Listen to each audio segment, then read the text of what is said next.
টাটকা আর কচি বরবটি নিতে হবে, যেগুলো সহজে ভাঙে না। একটা জারের মধ্যে রাখতে হবে। এরপর কিছু মূলা দিতে হবে। তারপর ফ্রেশ কিছু শসা দিতে হবে। বাঁধাকপিগুলো ভালো করে শুকিয়ে নিয়ে এর ভেতর দিতে হবে। এগুলোতে অনেক তাড়াতাড়ি ফার্মেন্টেশন হয়, তাই তাড়াতাড়ি খেয়ে ফেলাই ভালো। এরপর কিছু মরিচ, স্টার এনিস, তেজপাতা আর চিনি অ্যাড করব। 10 কেজি পানির জন্য 1 কেজি চিনি। এবার কিছু ঠান্ডা পানি অ্যাড করে সাথে সাথে ভাতের পানি অ্যাড করব। ভাতের পানির কারণে তাড়াতাড়ি ফার্মেন্টেশন শুরু হবে।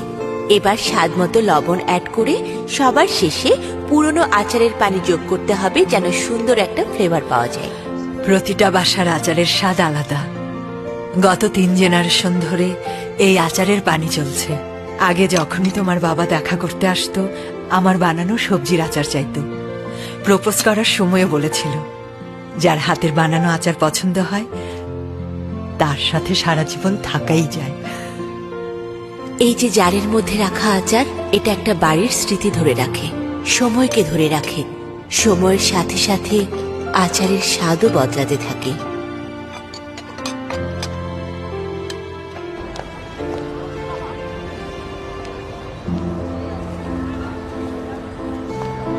কাউকে মিস করার মানে কি সেই মানুষটার জন্য আমাদের ফিলিংস আছে?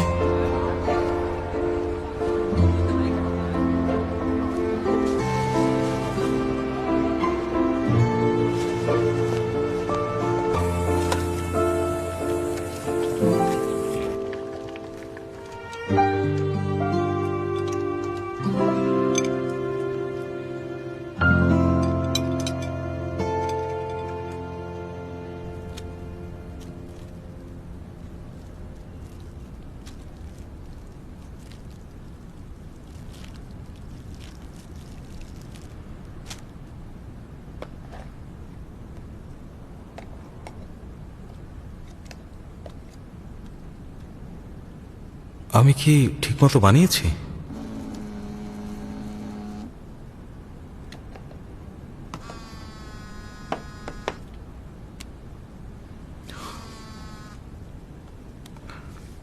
তোমার আসলে সমস্যাটা কি? আমি তোমাকে কতবার বলেছি 24 ঘন্টা ফোন অন রাখবে। ফোনটা কি সাজিয়ে রাখার জন্য ইউজ করো? আমি কল করলে সময় মতো রিসিভ করো না কেন? শুনুন বস, আমি আপনাকে বলেছিলাম যে অফিসের পরে আমার সময় একান্তই আমার। মায়ের সাথে সময় কাটানো আমার কাছে ইম্পর্টেন্ট। সারাক্ষণ যদি ফোনের দিকেই তাকিয়ে থাকি, তাহলে আমার ফ্যামিলির প্রতি অসম্মান করা হবে। আপনাকেও বলবো সারাক্ষণ ফোনের দিকে তাকিয়ে থাকবেন না, বিশেষ করে খাওয়ার সময় আর কথা বলার সময়।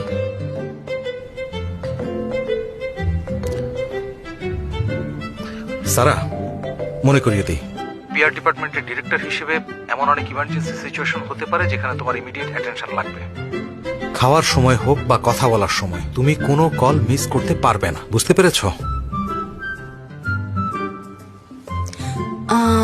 ওকে বস, যখন আমি আপনার সাথে ফোনে কথা বলবো, তখন যদি আমাকে কোনো ক্লায়েন্ট ফোন করে, তখন কি আমি আপনার কলটা কাটতে পারবো?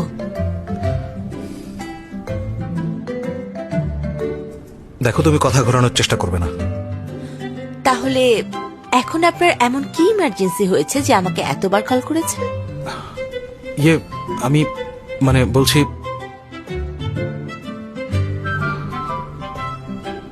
প্রোগ্রামের থিম রেডি হয়েছে? এই কাজটা কি এখন ইমার্জেন্সি? প্রথমত, আমাদের পরের পর্বের শুট আরো 4 দিন পরে। দ্বিতীয়ত, আমি যদি এখন আপনাকে প্রোগ্রামের থিম বলি, তাহলেও রান্না করতে পারবেন না, কারণ আপনি সাংহাইতে।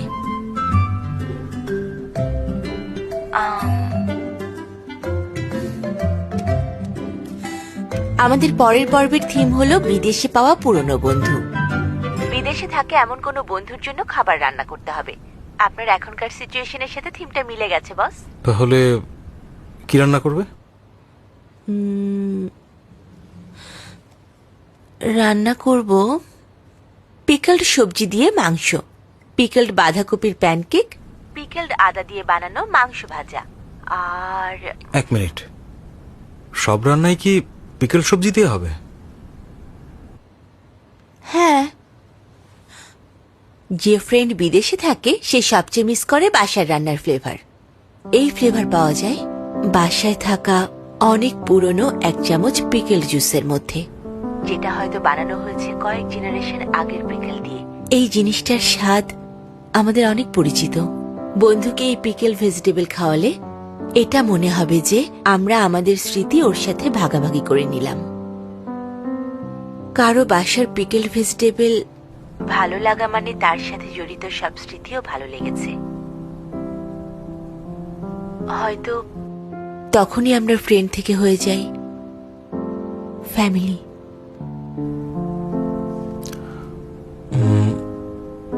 কথা শুনে ভালোই লাগছে, কিন্তু কিছু ব্যাপারে ভুল আছে।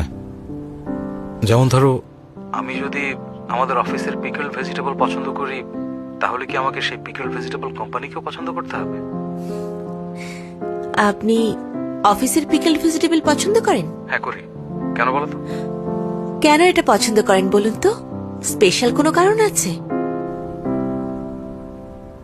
জাস্ট অভ্যাস। আচ্ছা, আপনি যদি পরে অন্য কোনো ব্র্যান্ডের পিকল ভেজিটেবল ট্রাই করেন, তাহলে কি তখন তাদেরটা অভ্যাস হয়ে যাবে আপনার? আমি অন্য ব্র্যান্ডেরটা কেন ট্রাই করব?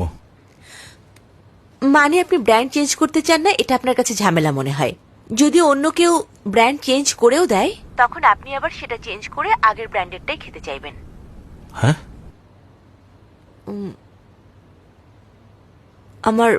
আমার একটা কল এসেছে, রাখছি।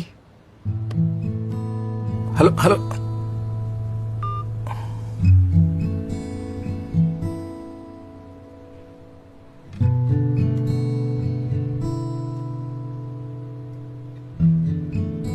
অফিসের পিকল ভেজিটেবল আমার পছন্দ, তাতে কি এমন সমস্যা বুঝলাম না। পছন্দ কেন চেঞ্জ হবে? আশ্চর্য ব্যাপার। শুধু অভ্যাসের জন্যই?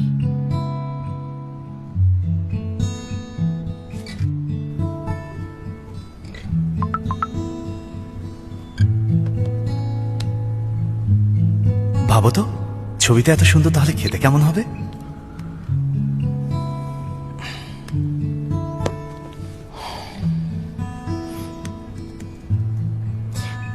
ওকে এভাবে লোভ দেখালে কাজ হবে? অনেকক্ষণ হলো, তাও রিপ্লাই দিল না।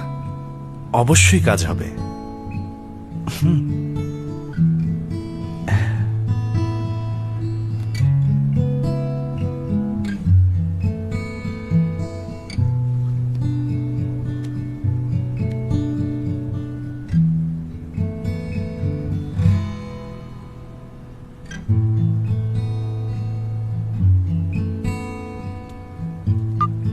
অ্যালেক্স, পিকল ভেজিটেবল পাঠিয়েছো? এত দেরি হচ্ছে কেন?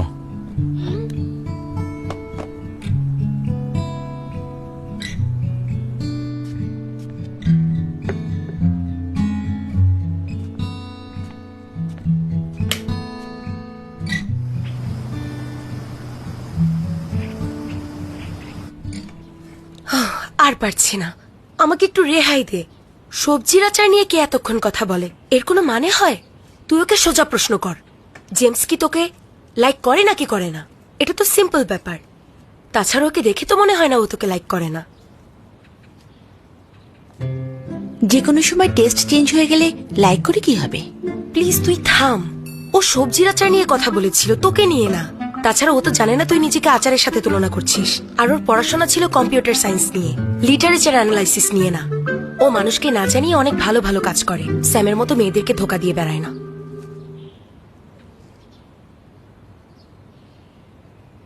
ক্রিম ফেলে দিয়েছিস ফ্লোরে। কোথায়? আমার সাথে চালাকি করছিস না?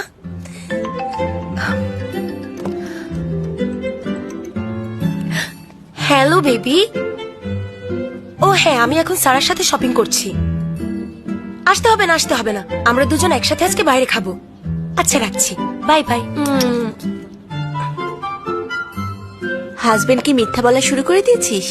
ওর জন্য কেক বানাচ্ছিস, ও জানে না? জানলে সারপ্রাইজ দেয়া হবে কিভাবে? আমাকে ডিস্টার্ব করিস না।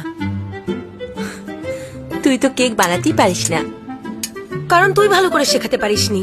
খুব খারাপ হয়েছে। আরে এলিনা, আমার নিজেরও এই ব্যাপারে খুব বেশি অভিজ্ঞতা নেই, তুই তো জানিসই। সিরিয়াসলি বলছি, তুই ওর জন্য দোকান থেকে একটা কেক কিনে নিয়ে যা। তুই না বলেছিস তোর হাজবেন্ড গত 20 বছরে এবারেই প্রথম জন্মদিন সেলিব্রেট করবে? ও সত্যি কেক খেতে চায়? তুই কেক নিয়ে গেলে ও হয়তো কেঁদেই ফেলবে। কাঁদুক, মাঝে মাঝে কান্না করা ভালো। কেক আমিই বানাবো, পচা হলেও সমস্যা নেই।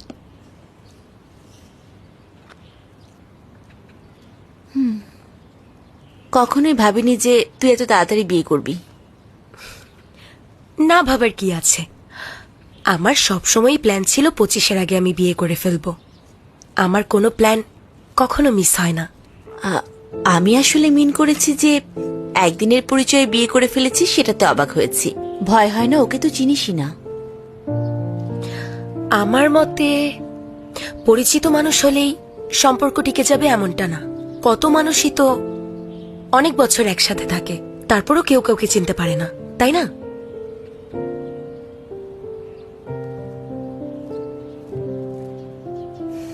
ঠিক, অনেক বছরেই যখন কাউকে চেনা যায় না, একদিনে কতটুকুই বা চেনা যায়। কি বলছিস? ওর সাথে আমার ছোটবেলায় পরিচয় হয়েছিল, একদিনের কেন হবে? ছোটবেলার ওই একদিন কাউন্ট করলে মোট 2 দিন হয়। শোন, হ্যাঁ, হঠাৎ বিয়ে করলি অনেকদিন পর দেখা হওয়ার খুশিতে, নাকি তোদের রোমান্সের কারণে? কোনোটাই না। কেন করলি তাহলে? সেদিনও ঘুমের ঘরে কোনো একজনকে ডোডো ডোডো বলে ডাকছিল। ডোডো? হ্যাঁ, সেটা শুনেই আমি ওকে চিনে ফেলেছি, কিন্তু তবুও চুপ করেছিলাম। ওকে কিছুই বলিনি, উল্টো প্রশ্ন করেছি। বলেছি, তুমি এখন আমার সাথে আছো, তোমার এই ভালোবাসার ডোডো যদি হুট করে কখনো চলে আসে আর বলে ও তোমাকে ভালোবাসে, কি করবে? আমি ভেবেছিলাম ও হয়তো আমাকে বলবে, দেখো আমি শুধু তোমাকেই ভালোবাসি। ওই ডোডো যদি ফিরেও আসে, ওকে আমি ভালোবাসবো না। কিন্তু কি বলেছিল জানিস? কি বলেছিল? কেঁদে ফেলেছিল।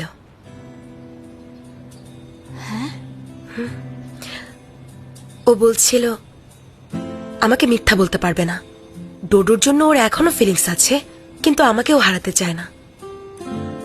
এসব বলছিল আর কাঁদছিল।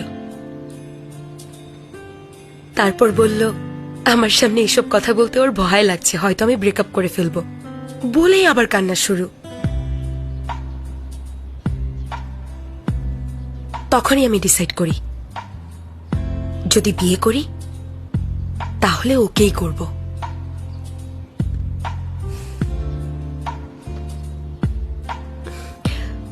শোন সারা, সঠিক মানুষের সাথে একটা মুহূর্ত অনেক মূল্যবান। ভেবে দেখ, সম্পর্কটা না টিকলেও অন্তত ওই মুহূর্তে তো তুই হ্যাপি থাকবি। ঠিক বলেছি না?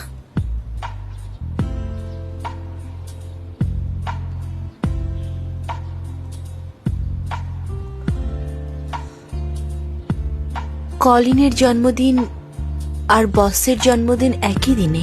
জানি তো।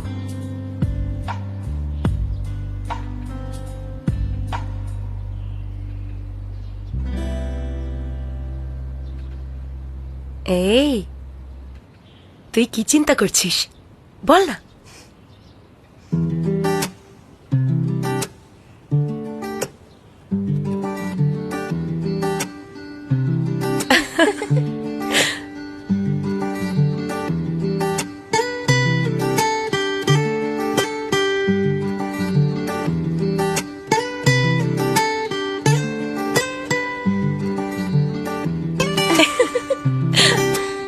May you live a long and happy life. বস, আপনি কি এখন খাবেন না? ওখানে পৌঁছাতে অনেক দেরি হয়ে যাবে। সমস্যা নেই, আপনারা খান।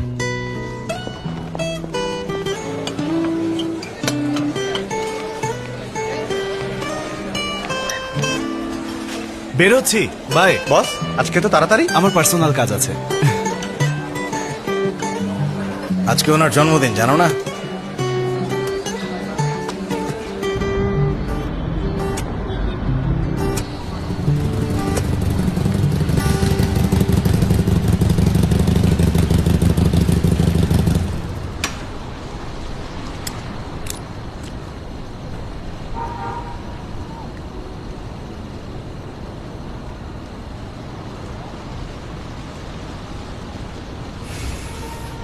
মানে কি, একটা বার্থডে উইশও করলো না?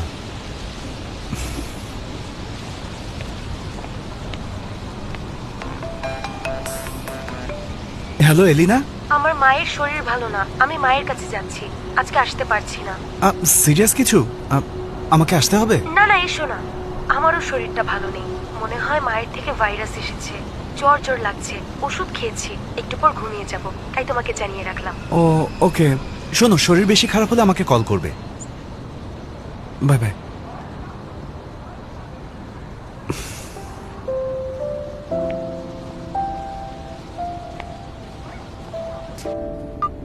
তুমি কোথায়? ড্রিঙ্ক করবে নাকি?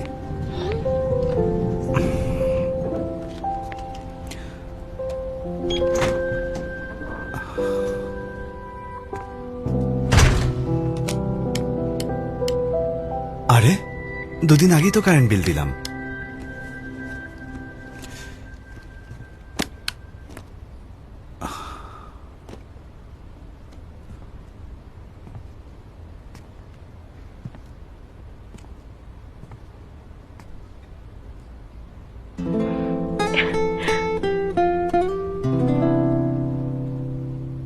Surprise! Dear husband, happy birthday. 28 বছর আগে ডিসেম্বরের 9 তারিখ ঠিক রাত 1:55 তুমি এই পৃথিবীতে এসেছিলে। তখন তোমার 1 বছর।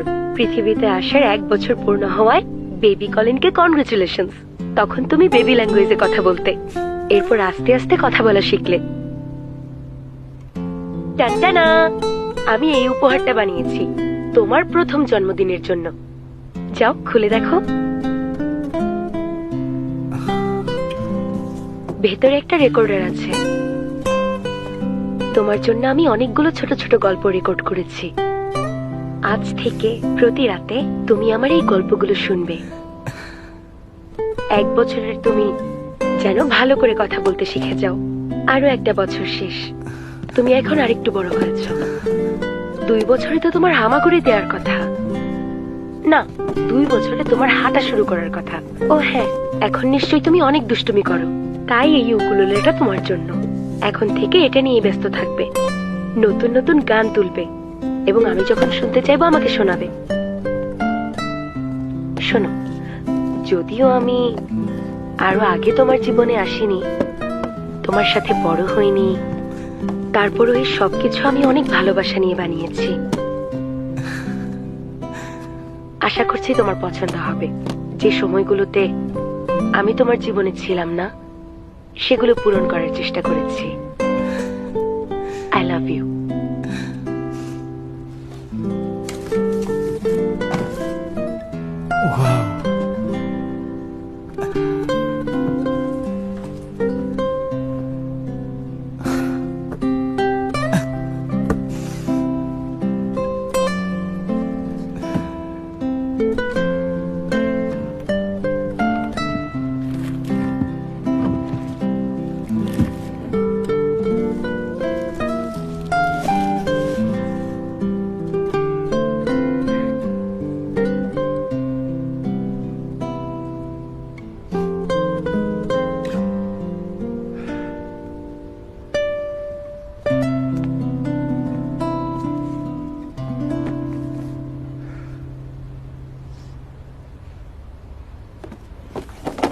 Happy birthday. সারপ্রাইজ হয়েছো বেবি? পছন্দ হয়েছে?